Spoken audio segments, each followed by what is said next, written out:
9ാം class വിദ്യാർത്ഥിനിയെ പീഡിപ്പിച്ച 38-കാരനായ ബന്ധുവിനെ പോക്സോ കേസിൽ പോലീസ് അറസ്റ്റ് ചെയ്തു.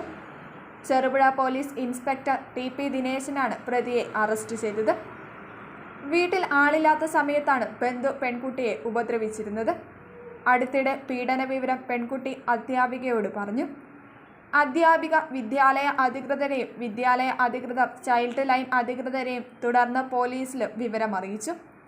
കേസെടുത്തതോടെ പ്രതി ഒളിവിൽ പോവുകയായിരുന്നു. അറസ്റ്റ് ചെയ്ത പ്രതിയെ കോടതിയിൽ ഹാജരാക്കി റിമാൻഡ് ചെയ്തു.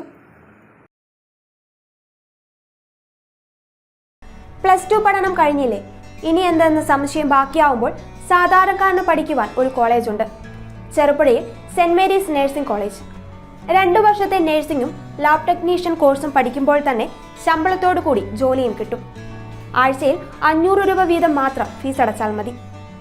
പിന്നെ വീട്ടമ്മമാർക്കും ഇതേ ഫീസിൽ നഴ്സറി ടീച്ചേഴ്സ് ട്രെയിനിങ് കോഴ്സുമുണ്ട്. ഇതോടൊപ്പം സ്പോക്കൺ ഇംഗ്ലീഷ്, കന്നഡ കോഴ്സുകൾ എന്നിവ സൗജന്യമായി. അഡ്മിഷൻ ഉറപ്പാക്കൂ. 1/4 നൂറ്റാണ്ടിന്റെ സേവന പാരമ്പര്യവുമായി സെന്റ് മേരീസ് നഴ്സിംഗ് കോളേജ്, അമ്പലം road, Cherupuzha. Phone 9947771550 9446007032 9847813409. Land phone 04985 200 228. ചുരുങ്ങിയ ചെലവിൽ ഹോസ്റ്റൽ സൗകര്യവും ലഭ്യമാണ്.